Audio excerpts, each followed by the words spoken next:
Everybody, welcome to Junkyard Theory. And tonight's guest is none other than the great John Tall. He is a two-time Academy Award winner, three-time nominee, two-time Academy Award winner.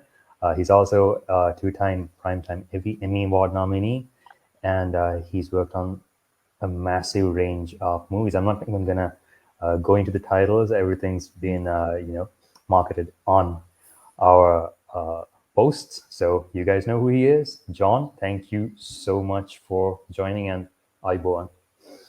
Ayubawan. Thank you very much. Great to be here. Great to have you. Just want to start off by saying, it's a true honor to have a two-time Academy Award winner on the show. This is the very first time we're having someone, who's won the award twice in 2 consecutive years, and you're one of the only 4 cinematographers in the world to have won it that way. So I want to come to that point, but I also I don't know if the number has increased in the recent past, but that's what I could find online. I want to, yeah. Can't tell you. Not sure. There. It'd be a good research subject. Well, that's at least what I found up on IMDb. So let's stick with that for now. Well, it must be true if it's on IMDb. It's got to be true. I want to come to winning Academy Awards and all of that, Braveheart, Legends of the Fall. But before that, let's start right at the beginning. How did you get into the film industry?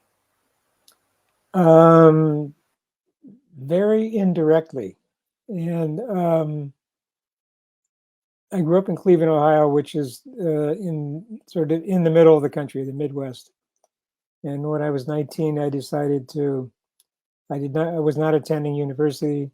I decided to look for something to do. And my older sister lived in California, Los Angeles. So I decided to come to Los Angeles. And at the time, I had very limited economic resources. And I wasn't sure how I was going. I grew up in Cleveland, Ohio, which is in the middle of the country, Midwest. So I was not sure how I was going to get to California.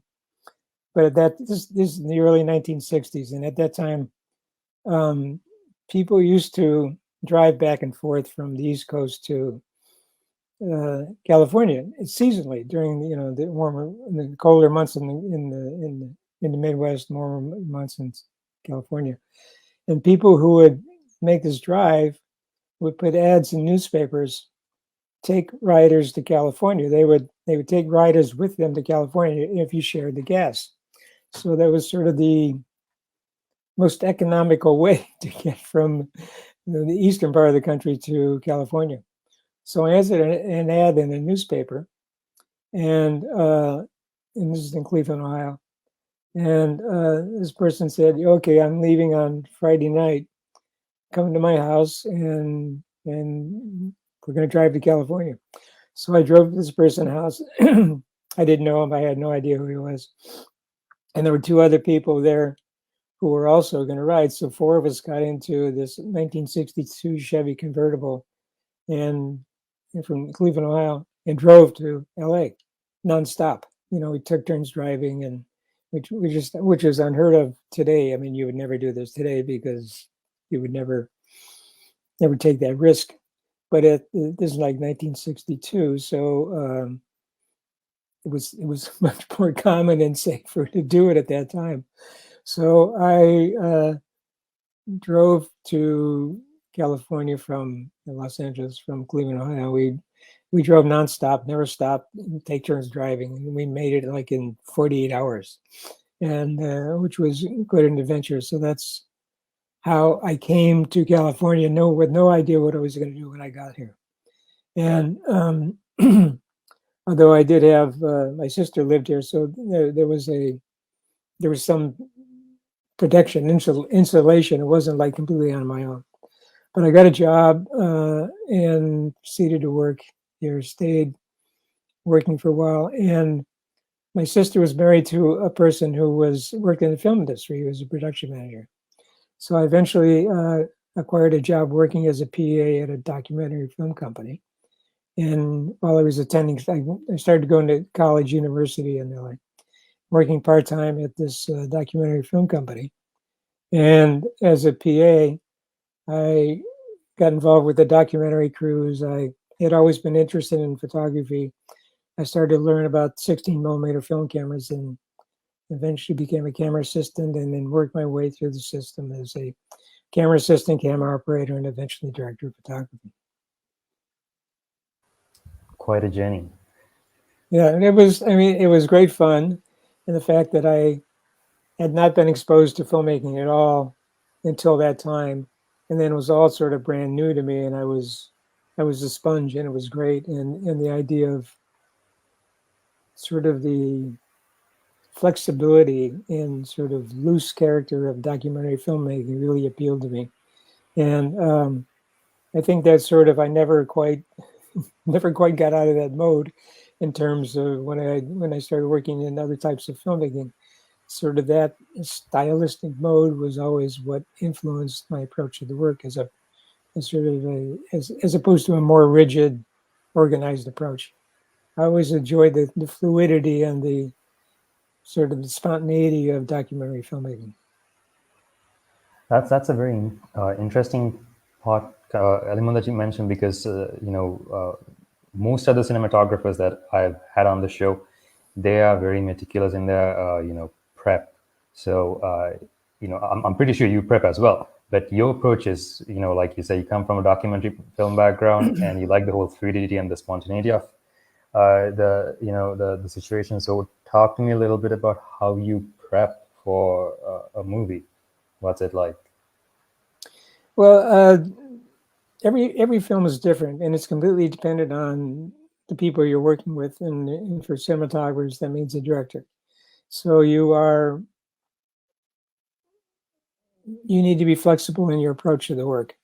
And I've never worked with two directors who work the same way. So you make adjustments and you bring your own particular style to a project and your talent, but you are trying to. It's like getting married, basically. Everyone has to make some sort of adjustment, and it's a temporary marriage. But I bring my talents, and I try to adjust to every situation. But I'm not the best cinematographer for every situation. It's like I have more.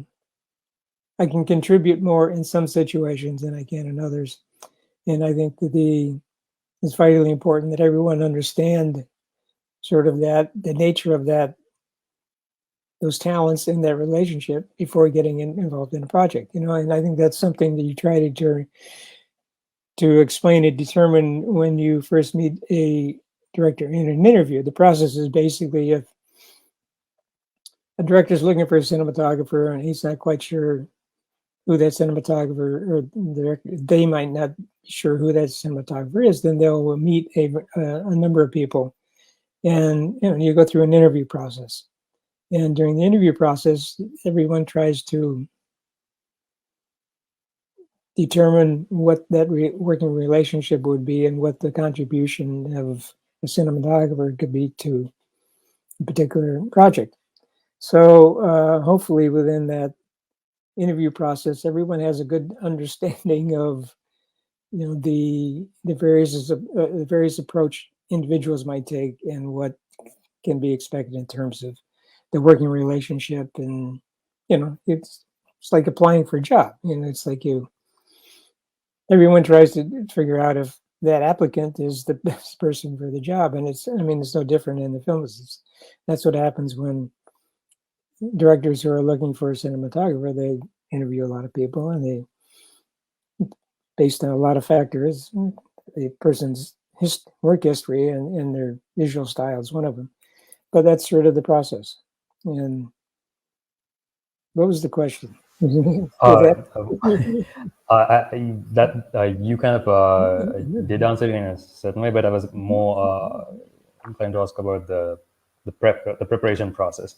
How do you prepare in like pre-production? Like, how do you, as a cinematographer, how do you read the screenplay, and how do you start prepping for? Well, you read a screenplay like you read a book, and When you read a book and a screenplay, you're trying to visualize how you translate those ideas into images. And that's what happens when you get into an interview with a director. You're discussing ideas for the translation of the ideas of the script into specific images. And that's the process. And it doesn't take too long in the interview process where the director and the cinematographer actually have an understanding of whether that person is the right person for the job or not.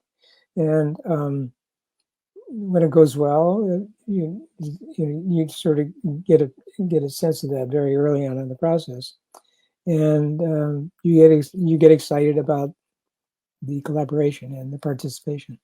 So that's sort of the way it works, and it kind of evolves from there. And once you start working together,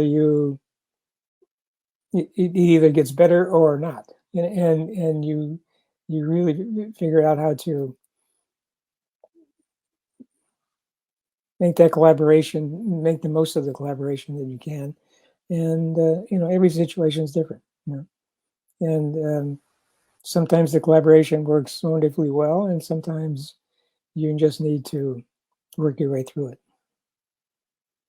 And I don't think there's there's no more clear-cut sort of explanation of the way it works. Everything it's like a relationship. You either get involved in a relationship, it either works well or it doesn't. Oh, it doesn't. And sometimes it ends well, and sometimes it doesn't. But you do your best to make it work while you're in the process. There's very hardly a middle part there. It's either one or the other. Yeah, and when it works well, it's fantastic, and then you repeat the experience, Yeah. And when it doesn't work well, you say, "Sorry, it didn't work out," and you move on, So, speaking of collaborations, you work, quite frequently with the Wachowskis. You work with them on Cloud Atlas, right? Sense8, and also I keep forgetting the name of the movie. On the upcoming Matrix Resurrections. Yes. That was just with Lana, but also Jupiter Ascending. Sorry, that was the movie. Correct. So working with the Wachowskis on, you work on film and television. I want to come to television first because Sense8 was something that was quite different. You guys shot on multiple continents all around the world, and you described this as a 12-hour movie. It was like shooting a 12-hour movie. Yeah, right. So working around the globe, what was that like? Well, it's fantastic, and I think what made it really good was the fact that I had a work history with Lana and Lily, her sister, prior to that on Cloud Atlas and Jupiter Ascending. So there was a definite understanding of the working relationship, and we had done that in 2 features, and then they decided to do Sense8, which was quite unusual because it was like doing a 6-hour movie, just in the sense of the approach to the work, the stylistically, just the whole tenor of the experience, and the fact that it was so unusual, the fact that we were working at so many different locations all over the world, that it required an incredible amount of flexibility and not the sort of the rigid structure that it would be more appropriate to a feature film, because we traveled in so many different, shot in so many different countries and so many different locations, that there was a certain amount of spontaneity and improvisation that was required for that particular project, because we were never in one place long enough to actually, get to settle in our ways, and we just needed to be incredibly flexible because locations change on a regular basis. It just required an enormous amount of flexibility that was not usual for a feature film, for example. So in a way, it was kind of documentary style, but in a much more controlled way. You had to approach it like in terms of a documentary, you weren't quite sure exactly what you might be doing on a daily basis, but you just need to be ready for anything. And it was great because my first work was in documentary, so I understood the documentary approach to work, and being able to apply that to a more dramatic form was exciting, and especially with directors like Lana and Lily, who were incredibly creative, but also that as a style that was something different for them because they had done the Matrix movies and other films that had a more formal approach to the work. And so the fluidity and the spontaneity of something like Sense8 was new to them, but it was also exciting for everyone. And the fact that we had worked together prior to that meant there was a certain trust involved, and there was a shorthand that develops, and basically everyone assumes that everyone else knows what they're doing because we had worked together so frequently. And it's very liberating just in terms of relieving people's insecurity about, well, is this going to work? Is that going to work? And we knew that we could get into situations that didn't seem to have any easy solutions, but we knew we could work it out. And it was sort of the whole history of Sense8. And it was very exciting. The fact that we worked in so many different cities and so many different countries. And we worked in the US and not in South America, Iceland, all over Europe, Africa, India, and Korea. So the fact that we're actually traveling so much and we were never in one place long enough to actually get too settled and too set in our ways meant that, okay, as soon as we figured out that location, we were on a plane going to some other part of the world and starting all over again. Primarily with a different crew. We travel with key members of our crew, the camera crew and gaffer and grip, and then we would fill in every place else we went. And sometimes that worked out well, depending on who the people were that you were going to work with in the particular country. And sometimes it didn't work out really well at all, and everyone just jumped in and made it work. In terms of, it wasn't a formal crew structure. It was like we were all there to get the work done, and everyone just jumped in and they made it happen, which was very unusual for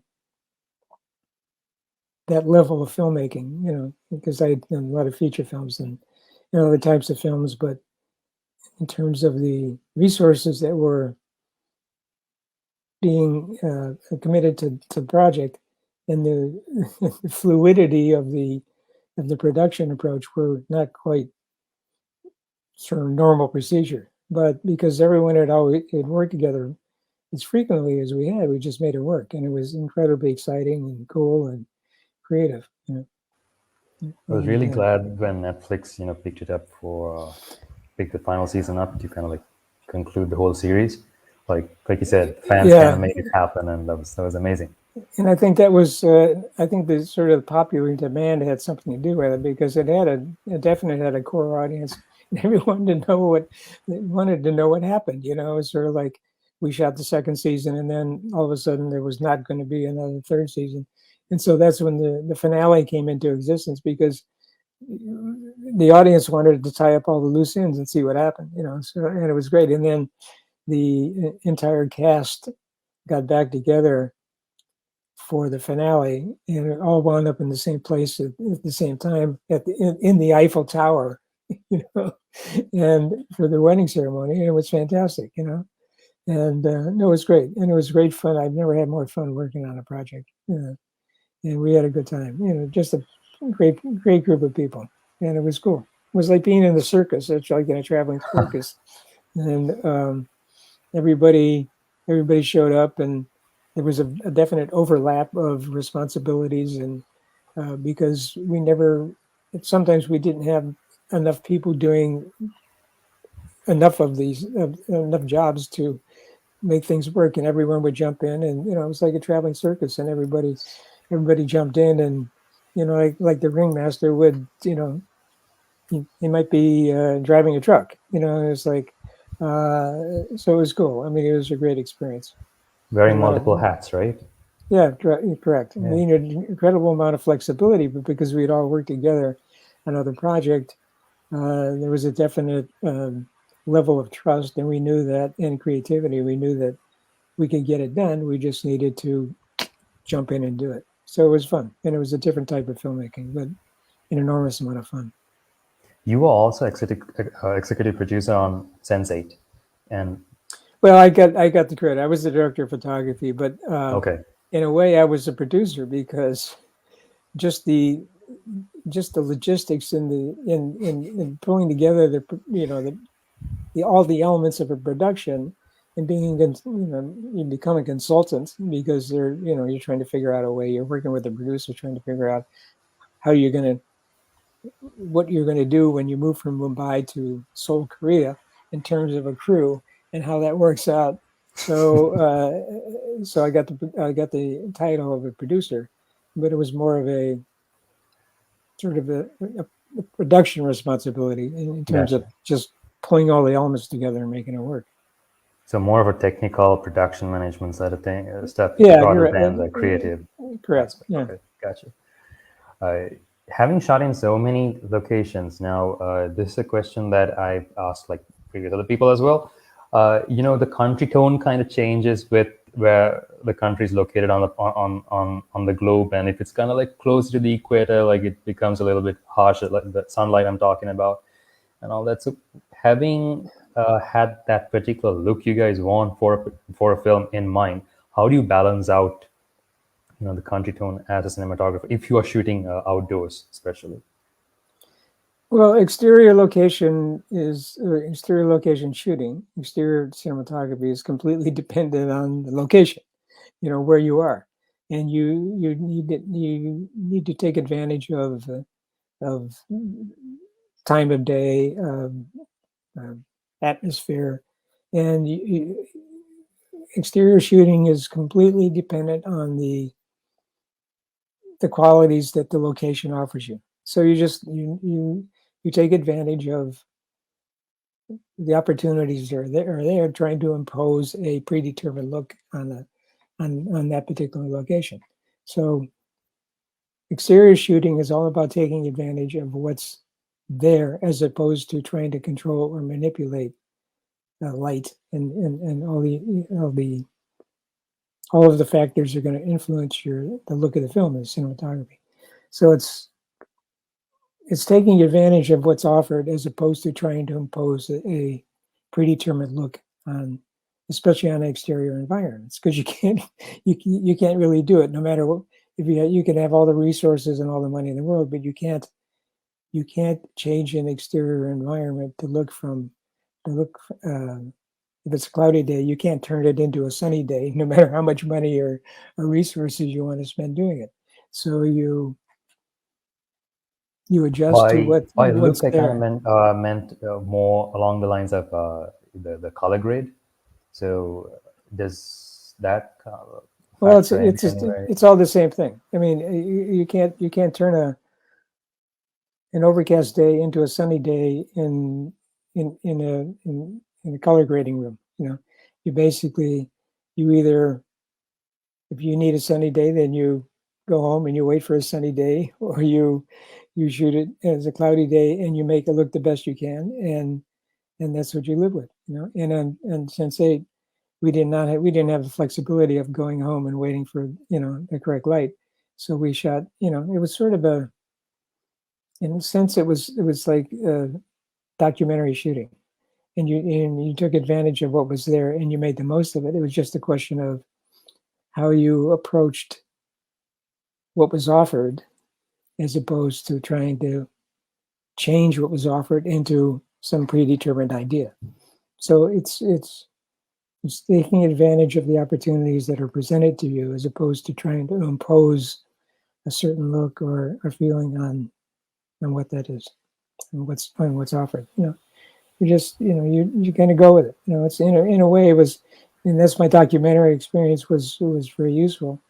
In all my previous experience, I'm working on other films, and exterior films. It's like you learn to take a situation, make the most of it, and even though it may not be consistent with an original concept, it just requires an enormous amount of flexibility and talent in order to make the most of every situation. So on previous movies or anything apart from Sense8, how often have you guys like collaborated on the look with this the colorist or someone like on that side, and like from the pre-production stage itself, like shooting with that end product kind of thing in mind? How often has that happened? Well, I you always collaborate with a colorist in post-production, and I found that there's no collaboration with a colorist that makes sense until you reach post-production, because by then you've already shot the material that the colorist is going to work with, and it may not have been an original idea, but on Sense8, because of the limitations of our schedule and the fact that we were in so many different locations, and we couldn't just stay in one location for an extra week waiting for better weather. So you always were, it was in a sense, it was a controlled documentary, and it was necessary for us to shoot what was there, and we made the most of it. And we could do a certain amount of manipulation, but rather than manipulation, it was trying to shoot around certain times of day. And we knew that at the end of the day, we were always going to have a more interesting exterior look than we did at high noon. So there was no question about it. So when we were shooting, we planned to exterior shooting for shooting at the times of day that were most appropriate to interesting looking light.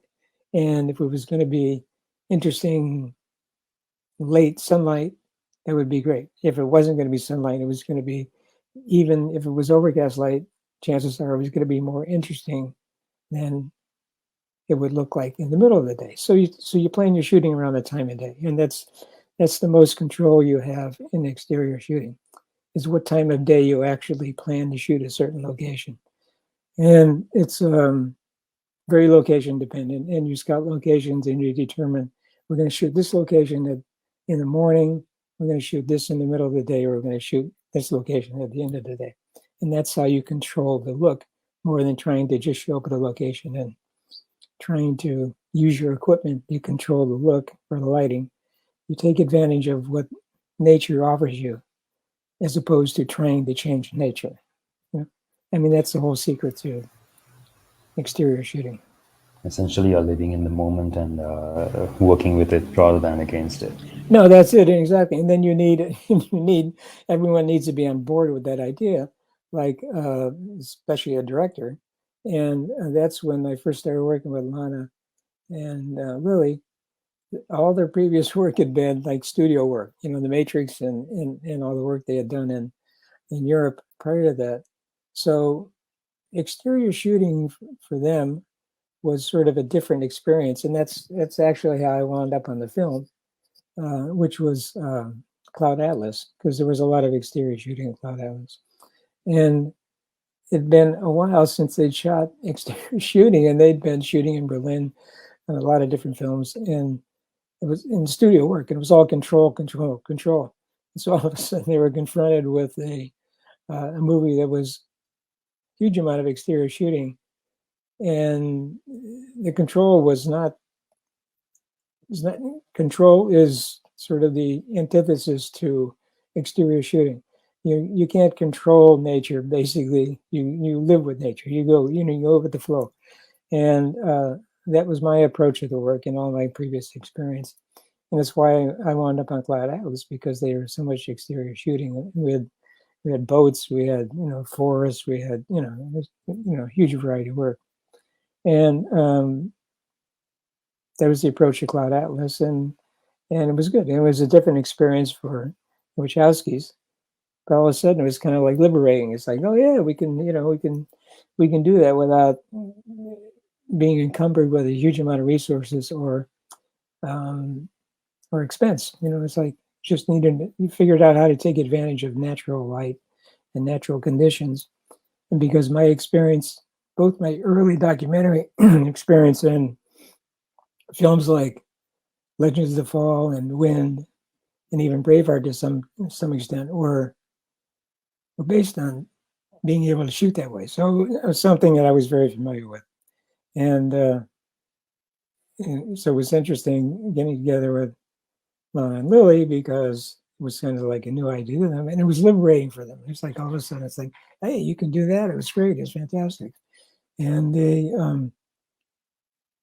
was great. It just really worked out, and they kind of like they adopted the idea, and they were great filmmakers, and were able to really go with it and then make the most of it, that particular type of shooting. It's fantastic. It was great. Really great That's so fun. cool. Yeah. Because when you take Legends of the Fall, Braveheart, like the movies that you did earlier, and even Sensei, like you have that documentary touch of realism in there, and that's pretty. It's visible. Like now that you mention it, and I wanted to talk a little bit more about the movies that you've done, even like more recently with Cloud Atlas, even Iron Man 3, Jupiter Ascending. Like you had to deal with quite a lot of visual effects on set too. So how does the documentary style of filmmaking, in a way, kind of balance out, having to shoot for VFX? Like you have to, like, you don't see any of this stuff. Like you have green screen, blue screen. How do you balance it out in that sense? I'm not sure there is a balance in terms of what I just described in a visual effects movie, because visual effects movies are so predetermined, and so does that involve, like, do you have to adjust to having plan things out very meticulously for movies that require heavy VFX? Yeah, it's sort of the general answer is yes, and because everything is so, there are storyboards and it's all planned, and so it's very difficult to be as flexible with those types of plans in that type of shooting than it is with sort of the Sense8 type of shooting, and it's just because the visual effects they're so much evolved, and they're so well planned, and they're so predetermined that there's much less flexibility in terms of your ability to how you shoot it, when you shoot it, where you shoot it. So you are in they're controlled environments, even in exterior environments. You need absolute control over the environment and what you're shooting. So it's a different type of filmmaking, and there are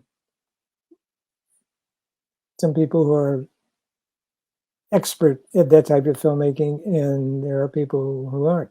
So, and that was one of the reasons that I did Iron Man, because I had no experience in that level of visual effects and that type of shooting, and it was one of the reasons I was interested in doing it, because I had never done it, and I just wanted to have that experience. And what was it like? I mean, it's well, it was one cog in a massive machine. So it was good because the filmmakers were all really good at what they did and very experienced and professional, and they understood that I was trying to adapt to that particular style, and it's the reason I did the film, because I wanted to have that experience, and it was cool, and everybody worked out because it was a very collaborative experience, and I was glad I did it, and I had fun, and but it was a different approach to the work, which is the primary reason that I did it, because I wanted to have that experience. so essentially, you were pushing yourself. Yeah, in a way, but it was all new, and it was all different, and you don't want to lock yourself into a particular style of shooting and stay there. You just need to expand, and especially Iron Man 3 was that was sort of still the early stages of Marvel Studios, and so I just wanted to check it out. I wanted to be part of that experience and see what it was like. Yeah. like you said, working with the director, it's kind of like being married for a short period of time. And during that particular marriage, like let's say you and the director, you have this shot that the director wants, but you think there's something else that could work better. How do you maybe it depends on the director, of course, and it's very subjective. How do you try to convince the person, that your way could Well, work better? I don't think I don't think it's a question of convincing. It's sort of like that you demonstrate. You make a suggestion. You have a collaboration is all about an exchange of ideas. That's what collaboration is, and you either have the ability to exchange ideas or it's a one-way street and the ideas are coming from only one direction, and you learn that early on. And there's various ways to approach it, and you pick your shots. Basically, it's some shots are more important than other shots, and some situations are more important than other situations. So you find yourself in a relationship where the objective is to finish the film, and you have certain requirements that are necessary, and there's a lot of different ways to accomplish that. But sooner or later, there has to be a sort of a mindset and a general approach to the work. So it wasn't like a life and death situation that I had to get my way in any certain situation. The requirements of the project are the priorities, and you make up your mind to be involved in a particular project based on the priorities of the project. And you're either the right person for that job or you're not the right person for that job. And I found myself doing films like Iron Man 3 because I wanted to have that experience. And so you adjust to just the requirements and of the project and what's necessary. So it's not a question of life and death. It has to be one way or another. You just have the flexibility and you adjust. I think that's what that's what the job of the cinematographer is all about, because ultimately you're not in control of every aspect of the film, right? And other people are making, there are other decisions that are being made that may not be in the best interest of the cinematographer's interest, but it's a series of compromises, and that's what filmmaking is all about. And when it works out, you are creating images in the time of day and in the way that you want to create them. And sometimes it doesn't work out that way, and you make adjustments and you just do your best. Sure. Having said that, working with someone like Mel Gibson on Braveheart, like he's a multi-hyphenate, right? Writer, director, actor, and like when he goes in front of the camera, do you sense any a little bit more responsibility than usual on your shoulders? Do you feel anything of that sort? Is that handed over to like the AD? Well, Braveheart was a unique situation, and I've never worked with anyone as hard as Mel worked on that film. And I'm not sure how I wound up on Braveheart, actually, because that was my third feature as a director of photography. I was sort of a relative unknown. I'd been in the film business working as an assistant and camera operator. And I'd done two other films prior to that, Wind, which is a movie about sailboat racing, and Legends of the Fall, and which I got an Academy Award for, but we shot Braveheart before that happened. And I'm not sure how I wound up on Braveheart. I got an interview with Mel, and I went out to dinner with him. We had a conversation, and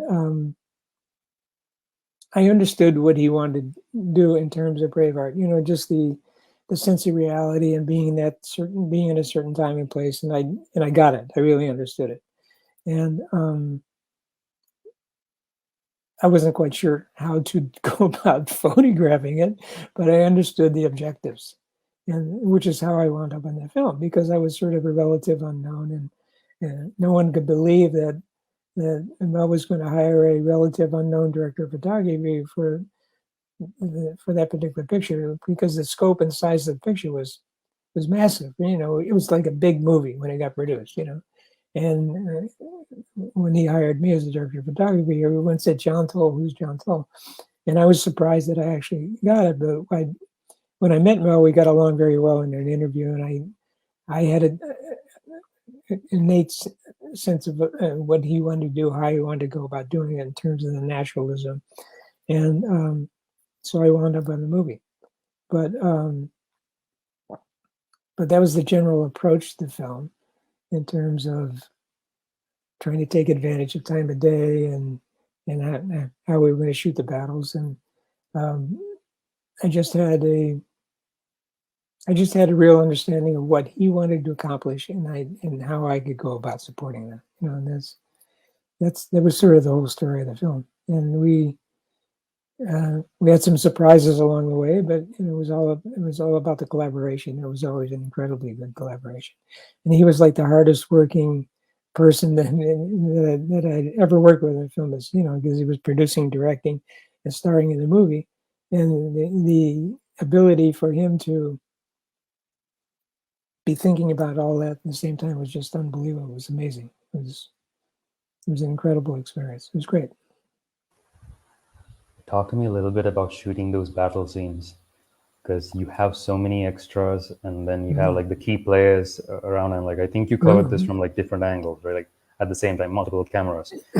Well, it was crazy, basically, and there were some very detailed storyboards on about what the broad ideas were.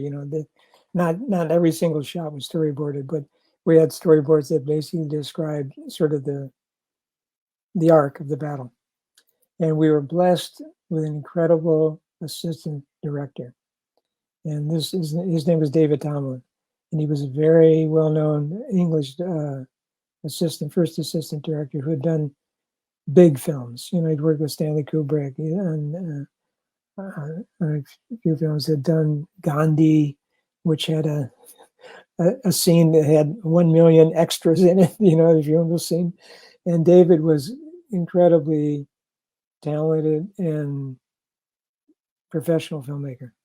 And he was fantastic. And he organized the battles around our schedule. And there was a certain amount of days that were scheduled for the battles, the first battle especially, and the big battle of Sterling, which is the first one in the movie.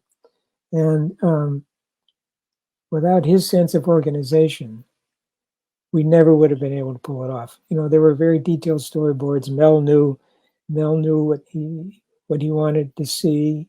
There were very detailed storyboards about individual shots.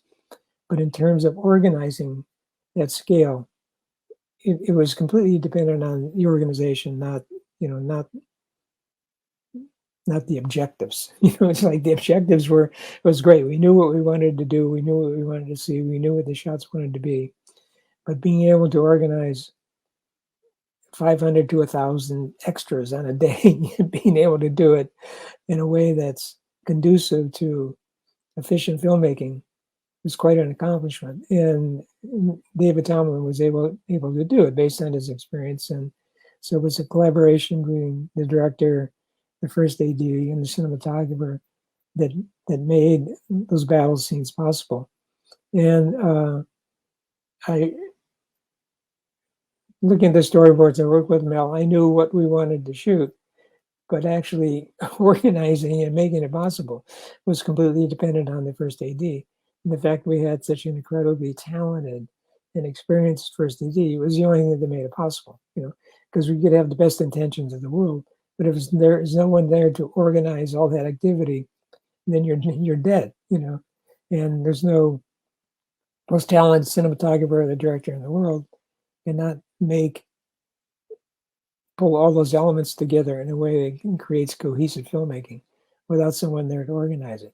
So it was a partnership with Mel, David, and I, and it just worked. And I mean, it just came together. It was fantastic.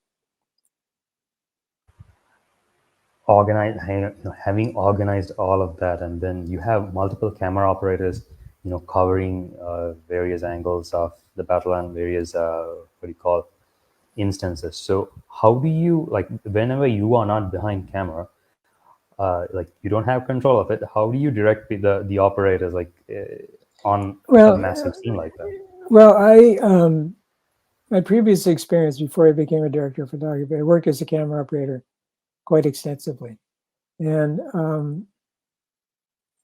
having had that experience and working with a variety of really talented directors of photography, I knew how a director of photography should work with camera operators. And I did operate on the battle scene of Braveheart. I did operate myself. I was one of the camera operators. So if nothing else, if I couldn't explain exactly what I wanted to do or how to do it, or I knew that there may not be a way to predetermine how I was going to do it, I just picked up a camera and did it myself. And which was sort of the shorthand version of, I can't explain in detail exactly how to do this shot, so I'm just going to do it myself, and we'll see what happens.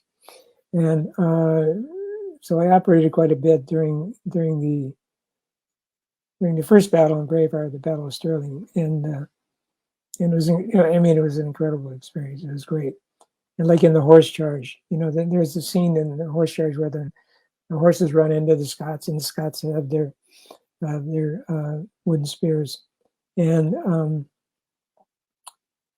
it was just the circumstances. There's only so much planning that you can predetermine. It's like, okay, we're going to line up the horses, and they're going to run into the Scots, and they're going to hold up their spears, and we'll see what happens, And so we had like 4 handheld cameras, and we were right there in the middle of it, and it was like trying to simulate combat photography, And if the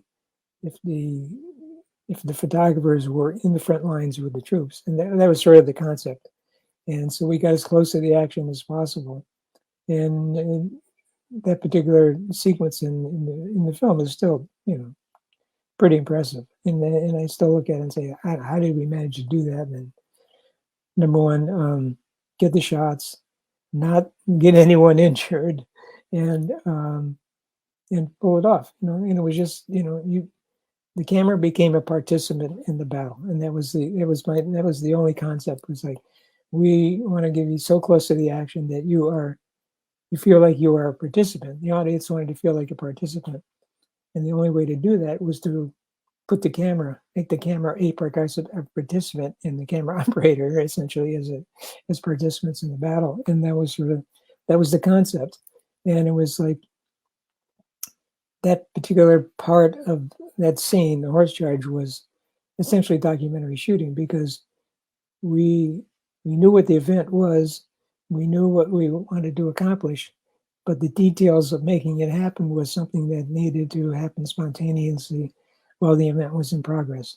And that was the basic concept for much of the entire sequence, the battle. Same thing with once the horse charge was over and the actual battle took place, and it was more or less documentary shooting, except it was a controlled documentary. We knew what the event was, and we had the advantage of being able to put the camera in the right place at the right time. But the operators had to take advantage of events as they occurred, which is what documentary shooting was all about. And I think that my early experience in documentaries came into play there, and it was sort of like, I said, okay, we're going to shoot it like a documentary, and that's what we did. And we had some talented camera operators who could take advantage of the situation, and it worked out. I mean, imagine like if it still surprises you how you guys managed to pull that off. Imagine like how blown our minds are every single time we watch it, because that's what it is over here. Like watching that movie, you're like, yeah, no one got hurt. No one got hurt. It was like, which was number one. Our number one priority was like, we don't want anyone to get hurt. But all the extras, and they would be hitting. We did color each other with clubs and swords, and for days on end, and nobody got hurt. It was like fantastic. It was great. Having won not one but 2 Academy Awards, how does that change your life, man? Well, it did because it opened up our opportunities, but you can't, you can't take it too seriously. It's like, I mean, it's a thrill and a great achievement for in winning an Academy Award. It's unbelievable. It's like, the dream of filmmakers. But you can't take it overly seriously in terms of, okay, here I am, I've made it, and relax. And you're lucky, and I was incredibly lucky to win, be in the right place at the right time and be involved with Braveheart and the Legends of the Fall and Braveheart consecutively, and it just kind of worked out, and it's fantastic. And you just can't get overly impressed with yourself, and every job's a new experience, and it's like every job's your first job. That's sort of my attitude. It's always nice to hear that. Everyone starts off as a filmmaker. You come and approach every single project as with a new slate, as if you're learning on the go, and you have like basically you approach it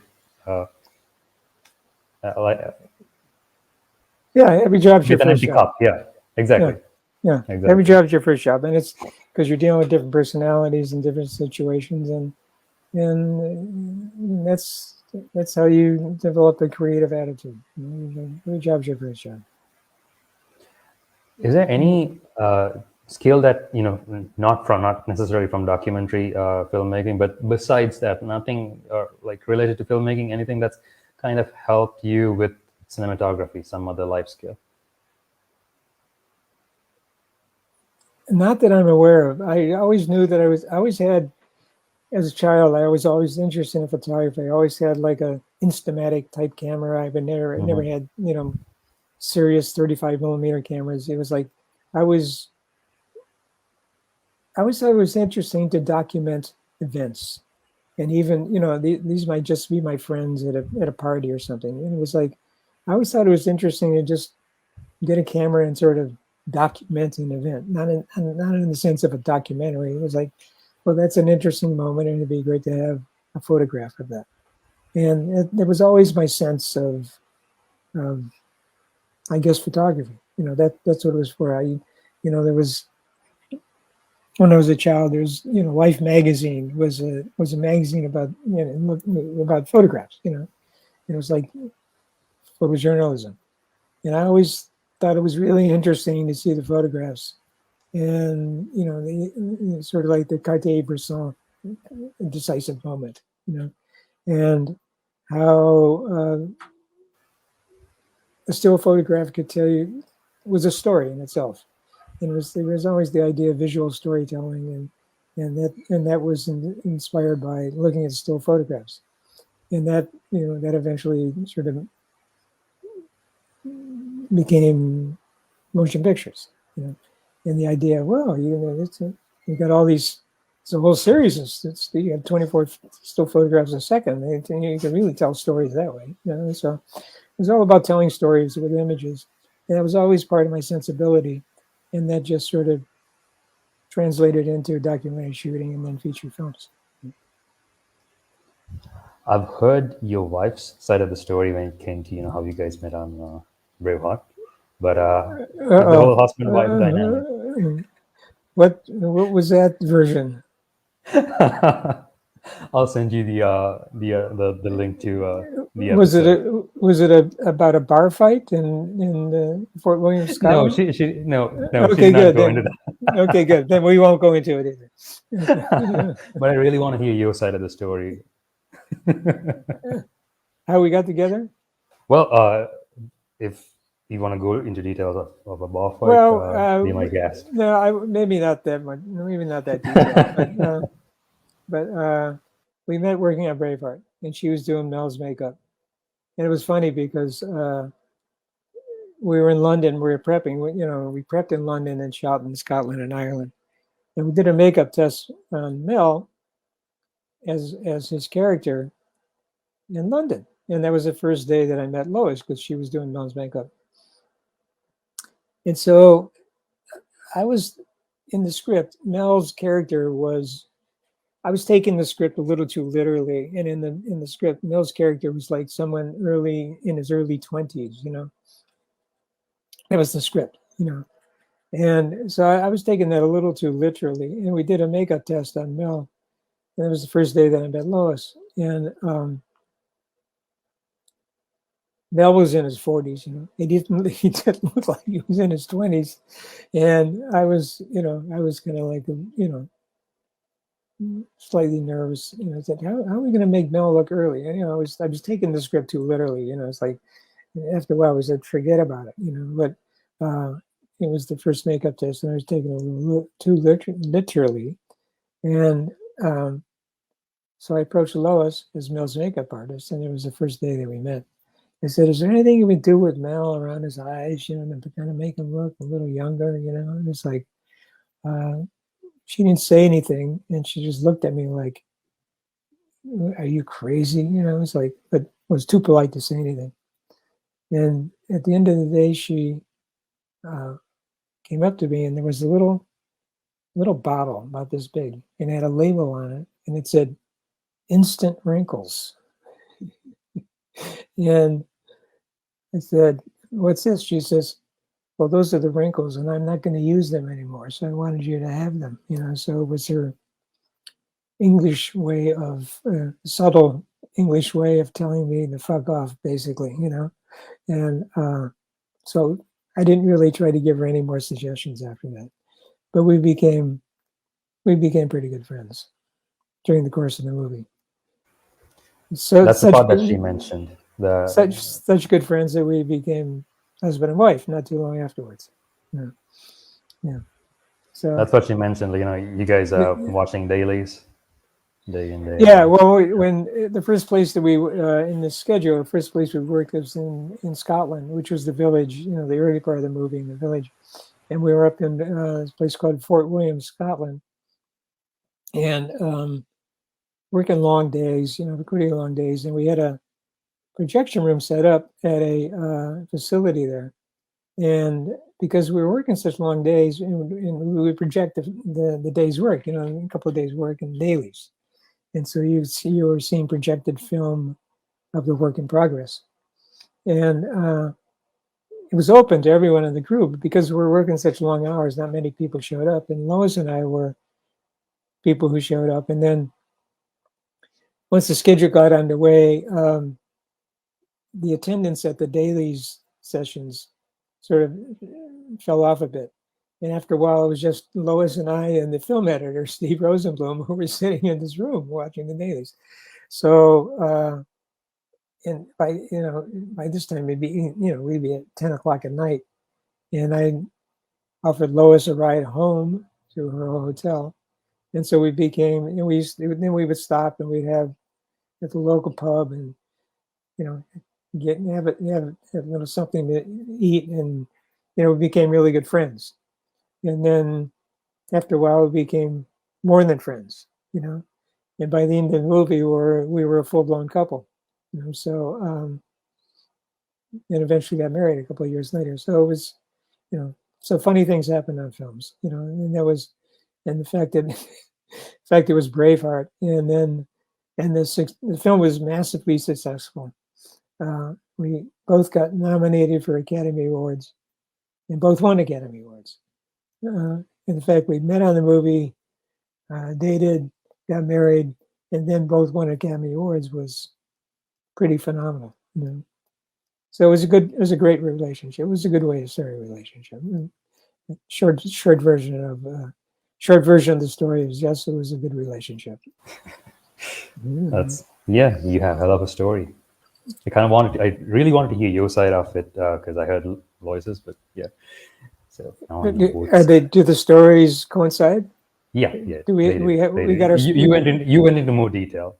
Okay, we've got our story straight. Okay, that's important. It's important. Good, cool, good. I have two more questions before we kind of wrap up. Want to come to Matrix Resurrections, but this is something we can't really go into too much detail about. Just talk to me a little bit about what you can, share with us.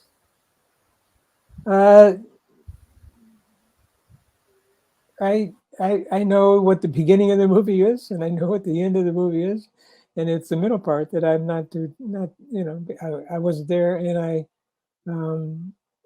I think everybody's curious about this movie, so everybody should go out and watch the movie and see what they think. I know Lana's an incredibly creative and collaborative director, and I'm sure it's going to be a good movie. Certainly looking forward to that because the last time we met, we went to the Matrix was in 2003. So yeah, it is highly anticipated, and the fact that you are going to be sitting in the theater, hopefully watching it as a as an audience member because you worked on half the film only, right? Correct. Yeah. And it was, I mean, Lana's an incredibly creative director. I mean, fantastic, incredibly collaborative, creative, and I'm really looking forward to seeing the film, which I haven't done yet. I haven't seen it. We actually have an audience question here. So here we go.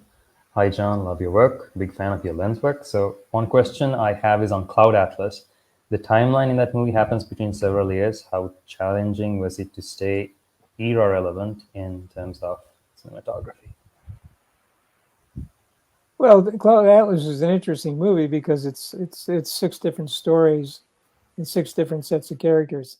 So, and it happens over several hundred years, and so each part of the story was essentially a different story, and photographically and visually, you approach the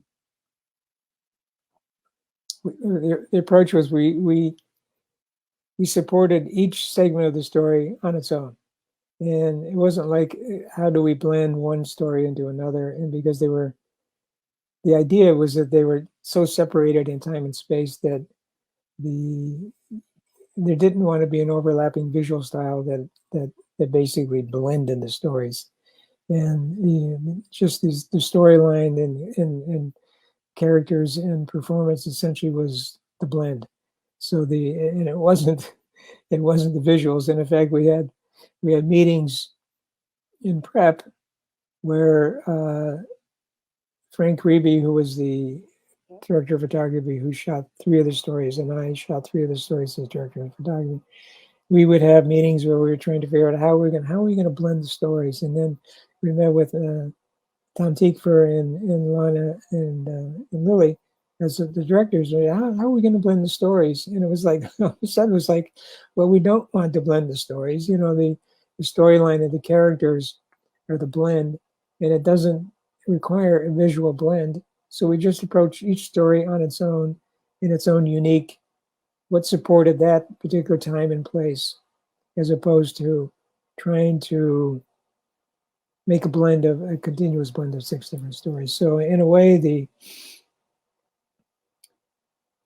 separation of the stories was the cohesive factor, and each story stood on its own in terms of characters and performance and time and space. And it was important that they not blend in terms of the original intent of the story itself, if that makes any sense. I hope that answered the question. Hopefully it does. Billy Lynn's halftime walk. Talk to me a bit about this movie because you shot at 120 frames per second. What was the motivation behind that? Well, it was all Ang Lee's idea, and it was an experimental film, and I'm not sure how I got involved in. I got a call to do a test with Ang because he was testing different camera systems, and in the 120 frames per second was an idea Ang had in terms of a new way to look at films, and the idea of shooting 120 frames a second and projecting it at 120 frames per second delivered a level of clarity and detail that was superior to projection at 24 frames per second. That was the whole idea behind it. And I got involved in building it. It wasn't a full-blown project at that time. It was Ang shot a test, he was testing various camera systems just to see what the difference might be, high-speed camera systems, to see what the difference would be between the camera systems in terms of shooting at that particular frame rate. So I got a call to do the camera test, and that's how I got involved in the feature. And so we shot the camera test, and I spent a lot of time with Ang, and we tested 5 different camera systems. And he never asked me actually to do the film. I just kept showing up, and sooner or later it just sort of became, we'd have conversations. Well, when we do this, and then when we do that, and when we go to Atlanta or when we go to Morocco, we're going to do this. And it was sort of like there was never any formal conversation about, hey, do you want to do the film? It was like it was just assumed because I did the test that we were going to do the film. And it was incredibly challenging, to shoot the entire film at 120 frames per second, and just the equipment requirements, just what it means in terms of lighting. Because the higher the frame rate, you need more exposure, so you need more lighting, and it was incredibly challenging because of the nature of the environments. The football field. We lit that entire football field, and that halftime show was a massive amount of lighting and incredibly challenging. And the fact that we pulled it off and pulled it together was a major accomplishment. And then we went to Morocco to shoot the war scene, and that in itself was was a whole movie in itself almost. Just because of the radically different nature of that type of shooting from what we did in the football stadium. So it was incredibly challenging. Ang is a great director, very collaborative, incredibly creative. So it was a really great experience for me. Final question before we wrap up. For any aspiring cinematographers, what's your number one advice? Get a camera and shoot. It doesn't matter. It could be seriously. It could be get a cell phone. Get anything, but just expose images. Get used to telling stories with images. If you aspire to be a feature cinematographer, it's all about telling stories and using a camera to tell stories, and that should be the mindset as opposed to the lighting or the composition, or the priority should be the story, and get used to creating images that tell a story, and then you can refine lighting, you can refine composition, but just start telling the stories with images, and everything else will fall into place. And if you have a talent for lighting, if you have a talent for composition, then you're going to discover that very early on, and you can concentrate on refining those attributes. But telling stories is the most important aspect. It's for any level of filmmaking, but obviously, especially for cinematographers and directors. So let's concentrate on the story. John, thank you so much for your time today. This was really enlightening, and yeah. Okay. Really, well, I hope it was entertaining. Oh yeah, 100%. Okay. Good. Cool. Thank you so much again. Thank you. Okay. Till next time. This is Junkyard Theory, folks. Okay. Goodbye. Thank you.